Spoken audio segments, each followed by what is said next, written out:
پاکستان تحریک انصاف میں پھوٹ پڑ گئی ہے اور اہم رہنما پارٹی سے ناراض ہو چکے ہیں۔ 24 نومبر کو جو احتجاج کیا جا رہا ہے، اس احتجاج میں پورے پاکستان کو باہر نکالنا ہے۔ اس حوالے سے کئی رہنماؤں کو اعتراض ہے، جس کی وجہ سے یہ احتجاج ناکام ہونے کا خدشہ ہے۔ جاوید چودھری کے مطابق اتنے بڑے احتجاج کے لیے اس قدر کم وقت دینا حماقت ہے۔ ایک طرف شدید سموگ ہے، جس کی وجہ سے بہت سے لوگ احتجاج کے لیے نہیں نکلیں گے۔ نارمل حالات میں جب پنجاب سے لوگوں کا جمع غفیر نہیں نکلتا تو 24 نومبر کو لوگ کیسے نکلیں گے؟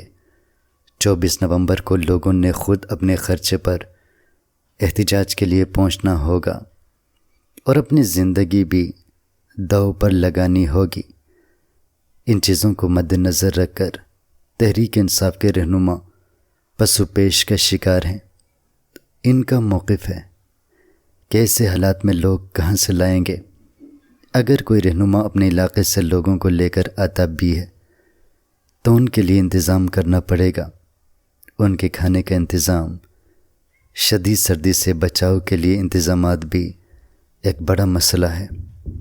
اگر یہ لوگ رات کو کہیں بندوبست کر لیتے ہیں، رات کسی کے گھر میں گزار لیتے ہیں، تو پھر کیا ضمانت ہے کہ صبح کو دوبارہ یہ لوگ آئیں گے؟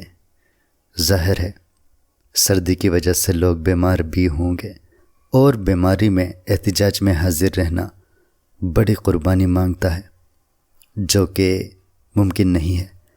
یہ تمام چیزیں احتجاج کی ناکامی کا سبب بنیں گی، اس لیے اس احتجاج کو مناسب وقت کے لیے ڈیلے کرنا بہتر ہوگا۔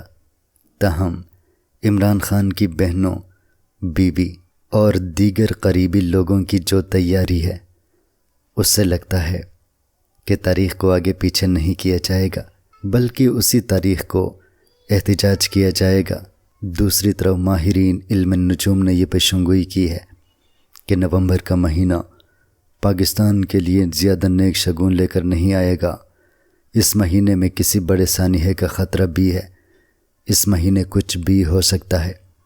جاوید چودھری کے مطابق ہو سکتا ہے کہ عمران خان حساب لگا کر اسی مہینے کو منتخب کر لیا ہے۔ بشرا بی بی جو علوم روحانی میں مہارت رکھتی ہیں، ان کی بھی کوشش ہے کہ یہ احتجاج اسی تاریخ کو ہو۔